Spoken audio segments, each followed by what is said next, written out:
Ooh, it's a little chilly out here, y'all. Normally I don't wear a coat, but I'm wearing a coat today because it's cold. This coat has like fur on the inside. And guess what, y'all? It's raining. It's drizzling. But I told myself that I'm just gonna get out and be mobile because it doesn't matter if it's raining, right? I'll be warm when I get back inside the house, but the most important thing is like what I said, is to be mobile.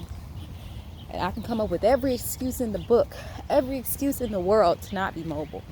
But at the end of the day, there's doers and there's donors. Donors.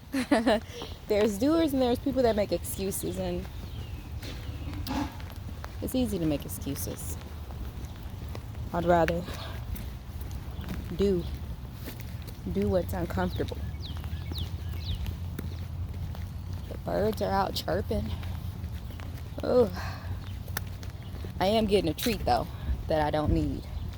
I'm coming out, getting some vegan breakfast that I don't need. Getting some vegan a breakfast plate in this vegan restaurant.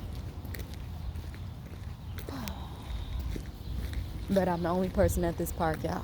It's all good. If you want something you've never had, you have to do something you've never done.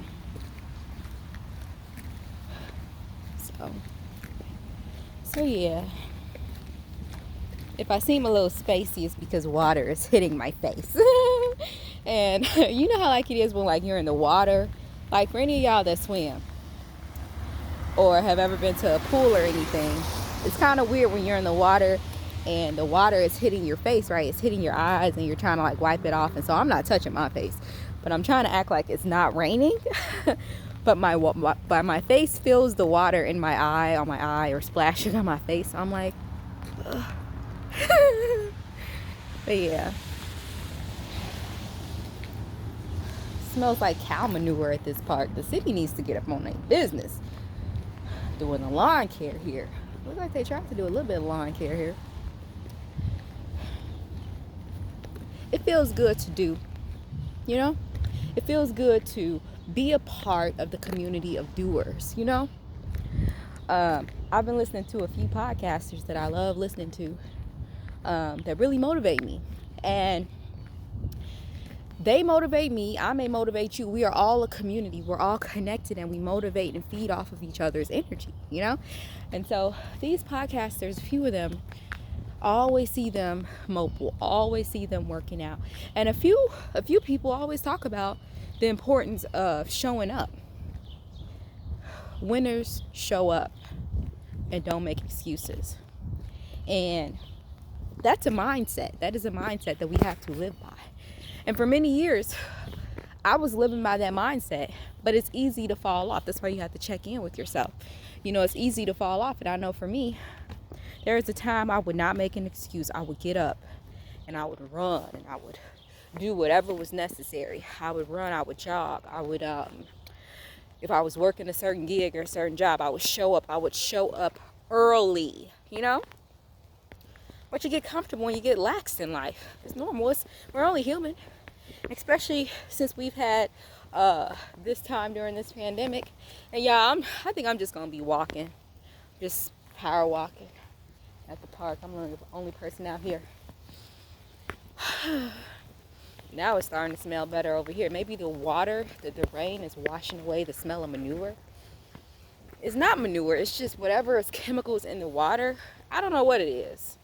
Maybe it wasn't that person's house I just walked by. Something smelled like cow manure. And I don't live next to no farm. So it should be smelled like that. Maybe it's the sewers or something like that. Anyway. There are times in my life where I would just show up no matter what. But like I said, we get lax. It's okay. We're only human. We get comfortable, especially during this pandemic, is what I was saying. But you have to check in on yourself and decide, who are you? What are you trying to do with your life? Who do you want to be? Who are you becoming? What habits are you implementing? And I know for me, I kind of got comfortable. I got comfortable being comfortable. And when you're an entrepreneur, when you're a creative, and when you just have goals and dreams in your life, you have to get really comfortable being uncomfortable, really comfortable pushing yourself to the next layer of uncomfortability, doing things that you don't feel like doing. There were times when I was preparing to run my first 5K and then my 10K, which I need to get back in shape to do any of those now. I could probably jog through a 5K, but even that I need to work on. But when I was doing those, I would work out during the winter time, sometimes during the winter time, because y'all know me. If you don't know, now you know. I do not like cold weather at all. It makes me very uncomfortable. It makes me just want to clam up and go in the house. But I remember when I was determined to run that first race, I had my my vision board set up, and I said, I'm going to do this. And no matter how cold it was, whether it was raining or what, I showed up. No matter what neighborhood I was living in, because I remember I was living in a neighborhood where there was a lot of construction going on, right? Wasn't a bad neighborhood, nothing like that. It was just a lot of construction going on, and it was very easy to be like, oh, it's too much construction going on up and down the street, and I don't want to be jogging and swerving around the construction people or whatever, trying to figure out what am I trying to say? Basically, because there's a lot of construction on the street and on the sidewalk, you're breaking your stride. So you would have to do a lot of this and stopping, and it's a lot of streets where you have to stop for traffic, so it wasn't convenient like if you go to a park, right? And so I remember it was a time, even when I was there, I have to watch my surroundings because I'm a lady in the park on a rainy day. So if you see me looking around, I am very paranoid. No. And I'm just being mindful of my surroundings. So I remember, even with that, like I remember when I was in a neighborhood where there was a lot of construction at that time, I still showed up. I remember on cold days, rainy days, winter days, fall days, snowy days, I was showing up. You know why? Because I had my vision board and I knew what I was working towards. And sometimes when we lose sight of the vision, y'all see my coat? It's raining out here. When we lose sight of the vision, we lose sight of this has to be a happy life day message. I just came up with this. When we lose sight of the vision, we lose sight of the mission. This just came to me. When we lose sight of the vision, it's easy to lose sight of the mission. You can't keep going down on the mission you were going down on if you lost sight of the vision. This is why I need to come out here today, even though it's raining, And I love fresh air. It's starting to smell a little better now. The rain is washing away that stinky smell I smell. Starting to wash that away. So there have been times where, no matter what. I remember when I was, focused on getting my body back to like swimsuit, a swimsuit body. I'll be up every day doing my 30-minute jogs. Man, I didn't feel like doing it. Some days I would have a slight migraine. Some days I just didn't feel like it. Some days you just feel like laying in bed. And I said, no, Almedia, you have this vision of what you want to do. I would look at my vision board. I would say my I ams. And even when I didn't feel like it, my I ams and my vision board and my vision stepped in place of my body when my body didn't want to do it. So I had to get back to that. And I know I have to get back to that. So that's why I said I'm coming out here, because I was so proud of myself when I did my first 5K. And my first 5K, I probably was like the 10th to last person. I walked a lot of it because, you can walk in a 5K if you want. You pace yourself. You know what I mean? You jog, you run, you walk. It just, you're not going to get called out of the race for walking. People do it. They take breaks, But I remember I was tired, but I did it. Then when it was time to run the 10K, I was petrified. I felt unprepared. I thought I was going to be, and it was thousands and thousands of runners. I thought I was going to be the last runner in the race. I was not. I had to stop. I had to take breaks. I had to catch my breath. Keep going, keep going, keep walking. And the thing is to just keep walking. You know, keep walking. Even when you're out of breath and you can't jog. Some people, they run the whole race. Look, I am not an athlete. I am not nowhere near an athlete. You know, I just like to get a little physical fitness every now and again. So I like to be somewhat physically fit. But I'm not an athlete at all. I used to want to be one when I was a teenager. You know, I wanted to be an athlete. I wanted to run the track team. My school didn't have a good track team, so it didn't happen for me. But I'm not an athlete. So if I can do this, and I know people who are out of shape, overweight, who are running and jogging and completing marathons and sprints and whatever else. If we can do it, you can do it. One day at a time. So I remember when I did the 10K, you all. Wow, 10 minutes have gone by. Wow. Talking to y'all is helping me get through this power walk. It ain't even a power walk, it's a slow walk, but I'm mobile. But when I was walking when I was doing my 10K, when I was running that, I just kept telling myself, I was like, as long as I'm not the last person, Do you know it was thousands and thousands of people at that race? The average person was just focused on themselves. Now, I do remember a couple of women was standing next to me and they started talking to me at the beginning of the race. And it was one woman, she was like, oh, is this your first race? She was about my age. Young woman. She was like, she was nervous. She didn't want to be the last person. But on average, people weren't focused on other people. They were focused on running their own race. I don't think I saw her again because it was thousands of people. But I remember thinking, wow, I'm not the only person that doesn't want to be the last person in the race, right? But what I realized when I started running was that everybody was focused on their own lane. It was pro athletes there running the whole freaking time. They didn't care about me. And I had to realize it doesn't matter what anyone else is doing. It matters what I'm doing. And if I need to take a break, I'm going to take a break. If I need to stop, which I don't think I ever stopped. I just kept walking. If I couldn't jog, because really you're jogging the whole race. You don't have to fully run. You're jogging and then taking breaks to power walk, and then jogging. You know what I mean?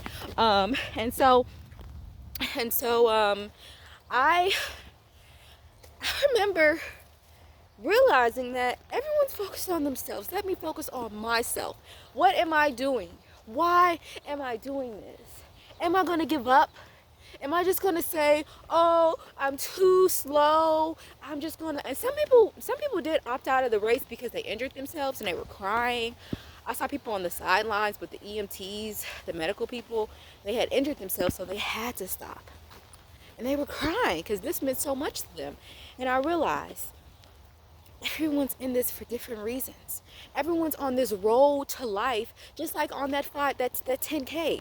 They're doing this for different reasons. It means different things. Let me focus on myself, stay in my own lane, and do this for the reasons I said I want to do this. I wanted to do it to honor my father, who was very physically fit, who always talked about the importance of walking and running. And I wanted to do this to honor him and to just honor myself. Let me do this and not worry about what place I'm in. Do it for me. Do it for him. Do it because I envisioned this. I visualized this. This is on my board. I told myself I was going to complete this. I am worthy of completing this race. And I did. And guess what? I was not the last person. There were, I think, thousands of people behind me. You know what I mean? And it was so nice because they have everybody cheering for you when you finish the race. I felt so good. I almost threw up though, because my body had been through so much throughout that race. But I was also crying because I completed it. I had worked weeks training during the app on my phone. It's called C25. You all should check it out. No sponsors or anything like that, but check it out. They really train you for a regular 5K and then a 10K and then a full marathon, which is like a 25K. You all should do that. But I did that myself. I trained myself. I believed in myself. And even though I doubted myself, I kept telling myself aloud, my I ams. I am worthy. I am good enough. I will complete this race. I am more than enough. I have the ability to do anything I put my mind to and set my heart to. I will receive all of my heart's desires. Everything I visualize on my vision board will become true. And you know what? I gotta work on this vision board. Because I have my IMs in my phone. My vision board needs to be updated. But I completed that. And I was so proud of myself. And you know what? I tell you all that story for a reason. Because even though this past year and a half, and especially the past like 9 months, I picked up probably about like 15 pounds.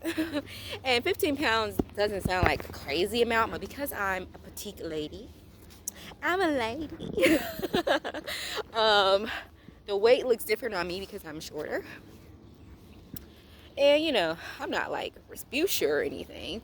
I'm not like that. But I noticed the difference because I want to be swimsuit ready. But you know, I've noticed that difference, and that difference has discouraged me. But I've had to tell myself, if I could run or complete any type of race before, I can do it again. If I can get down to that size that's my ideal size, I can do it again.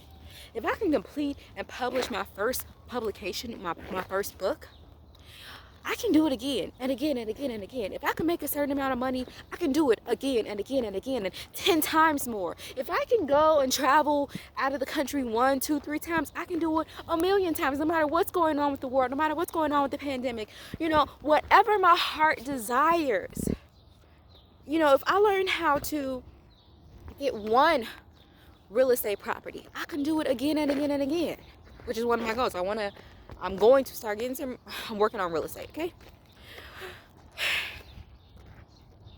I'm tired, I'm talking a lot. But yeah, my goal is to get some real estate.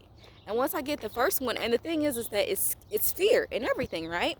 But we can't allow fear to consume us, because my thing is, you know, I wanted real estate. I wanted to have my first real estate. I want to have my first property when I was like 17. You know what I mean? But like, you know. So the thing with that is, whenever you want something that you've never had, there's fear that comes along with that, right? So for me, there's this fear about real estate. Like, once I get my first property, it's just like, oh, am I worthy? Am I worthy? I'm worthy of having my own property. Millions of people have their own property. Millions of people have multiple properties. Millions of people are multi-millionaire real estate investors, you know what I mean? And making money. Steve Harvey always talks about, even though he's an entertainer, he's an actor, he's a writer, he's a comedian, he does talk shows, he has a radio show, he does all types of stuff, motivation, a lot of things that I am also interested in, things that I desire to, you know, have out, works I desire to have out into the world. He has all of this, but he talks about the importance of owning property, you know? And he has a lot of property. He has a lot of different properties and stuff. And so, and a lot of artists realize that as much as you have passion for the arts, you have to diversify your income to secure your wealth. And so, you know, when I think about real estate, it's very scary, because it's like, oh gosh, you know, like, I'm a student of success. Anyone who knows me knows I love knowledge. I love asking questions. I love soaking up game. That's me. And I encourage everyone to do this.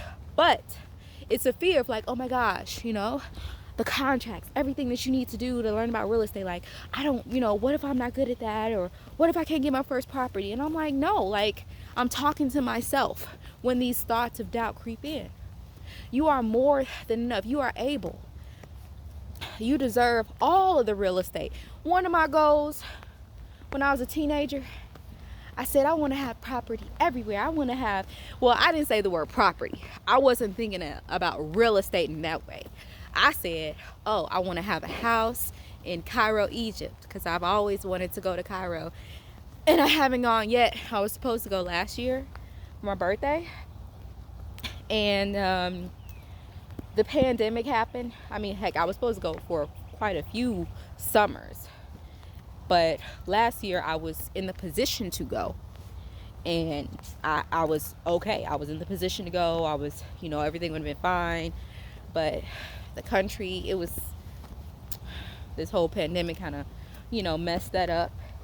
And now they're talking about, it's kind of weird when you're traveling internationally. I mean, I've been out of the country, just to the Dominican Republic, but I haven't been to like anywhere on the continent of Africa in a while. So I haven't been, anywhere since this pandemic started. I haven't been out of the country. I've only been out of the country once since the pandemic started, is what I'm saying. So I do want to go to Egypt, and one of my goals has been, since I was a little kid, I'm going to have a house in Egypt, and I'm going to have a home in LA, because I, always, that has always been at the forefront of my mind, even as a younger girl. I said, and I'm going to have a home in Paris, in London, all these different places, right? As an adult, and now that I know more about the importance of real estate, I'm not thinking about just homes for me. I'm thinking about, I want to have property. I want to have rental property and other types of property in Cairo and a lot of places in the States, in Atlanta, in LA, in Florida, and then if I go places like the UK or something like that, that'll be fine. But now I'm thinking about the value of real estate. So, but it's a scary thing. And so I say all this to say, you're probably like, Almedia, you were talking about physical fitness. How did you get on real estate, right? You guys will learn to love me and my randomness. It all comes full circle, okay? So why I brought this up is because just like I have had the fear tugging me about getting back physically fit, this shows up in different aspects of our lives. For me, real estate, the whole idea of, oh my gosh, I don't know as much about real estate, like, am I gonna fail or succeed in it? Or what if I don't know how to communicate properly? And I'm a really good communicator, but what if I don't know how to handle the contracts when it comes to signing my first real estate property? And what if I don't get the funding, which I will, because I'm working some stuff out. But what I'm saying is, this fear of not being good enough and not knowing stuff, and that's gonna cripple me. And so that fear shows up in different aspects of our lives. And so I say this to say it ties into this physical fitness. I knew then that I was able to achieve those goals that I had of running a 5K and running a 10K. So I told myself, look, get out here and start walking, get out here and start jogging, get out here and eventually start running, because you've done that before. And I say all that to say, if I can do that, I can do anything. Just like when I started traveling again, when I started, getting back on planes, and when I left the country in January to go to the Dominican Republic, because I just needed to get out of town. And I really wanted to get out of the country.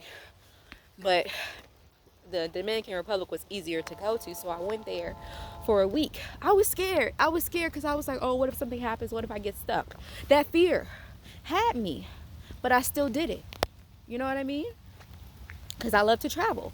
And so I say all that to say, when it comes to real estate, I know that even though I've never owned a property in this lifetime, that I will own a property. And once I own that property, it'll be easier to do contracts for other properties. And I can have anything my heart desires once I get started. Just like I'm starting jogging again and power walking and everything.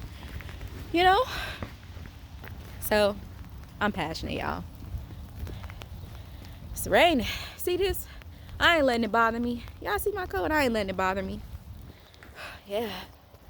And I have been jogging throughout this year, though. It's not like this is my first time jogging this year. No, I've been jogging this year. I've been power walking and jogging in January, February, March. Did I do any? I don't know if I did anything in April, but I have been mobile and exercising and stuff. It's just, it hasn't been consistent. So I don't think I've jogged at all this month of May. We're halfway through the month and I haven't done any physical fitness. But what I like to do is I like to jog, and then I also like to do a workout app on my phone, and I haven't done that for this month. And even though these thoughts of doubt creep in, like, oh, you're not good enough, you're failing. No, the point is to try. And I want to encourage you all to just keep trying, just keep trying. Give it your best shot, no matter what you're doing, because think about it. What you're doing now, somebody hasn't even started what you're doing now. Like, I'm giving myself a hard time because I'm not where I want to be, but there's people who haven't even done anything this year, haven't even picked up a weight, haven't even picked up a can to lift it, and not to compare apples to oranges, but when you start, no matter where you start, it's better to start than to not start, even if you're just walking up and down your stairs, right, in your apartment building or your house or your office where you're working at during your lunch break, right, or before you start work. Spend 5 minutes walking up and down the stairs. It's something. With real estate, it's something to get started. Whew, you see this water on my face? I'll be fine. When I get in the house, I'm gonna warm up when I get in the house. When it comes to real estate, like 3 years ago, I started taking real estate courses, not in no university or nothing, but just buying people's courses online who are making millions of dollars in real estate. And I started doing that. Started learning little by little over the years. Because I know that most millionaires own real estate, own stocks, and own their own business. Oh, the phone ringing. Oh, it's stuck in my coat pocket. And that goes for a lot of artists, As an artist, sometimes all you want to do is create, right? But you can create multiple streams of income while you create art. So that's king, especially now during what's going on with the shift in our country, in America, and around the world. The wealth is in owning assets, right? It's like what they say on Earn Your Leisure, assets over liabilities, And an asset is the land you own, the property on that land, the businesses you own, and if you're investing in the stock market. And you can be creative as you want to be, but when stuff happens, when the market crashes, sounds like I'm hearing a squirrel run around or something like that. You want to have something secure. You want to have some assets to make sure you and your family is safe. And so, as much as I love creating and being an artist, I know that I need to have assets so that I feel completely secure if the country shuts down again. Because a lot of people made money during the shutdown. A lot of people lost money, but people who had assets, a lot of them gained money. So, y'all, this has been nice doing this walk. It doesn't even feel like a power walk. I know I'm kind of moving fast, but it doesn't feel like a power walk. I'm just walking, being mobile.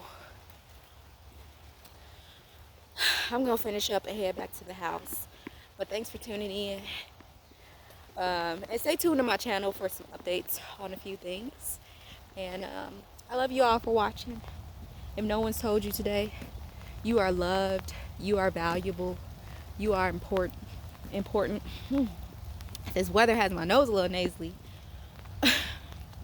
My nose was just clear when I had my juice this morning, right? I had my green juice that I make. I might start selling those. We'll see.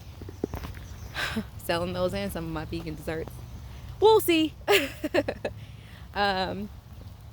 Being out here in this rain is making my nose a little nasally. But I'll be fine once I get in the house. Blow my nose a little bit. This weather be messing up our body, y'all. But like I said, if you haven't been told today, I want you to know that you are loved. You are valuable. You are important. You matter. The world needs you. Remember that. And remember to be kind to others, and especially to yourself. And if you can't be happy, just at least be kind, okay? Y'all remember to have a happy life day, even on rainy days. Y'all see me later. Peace.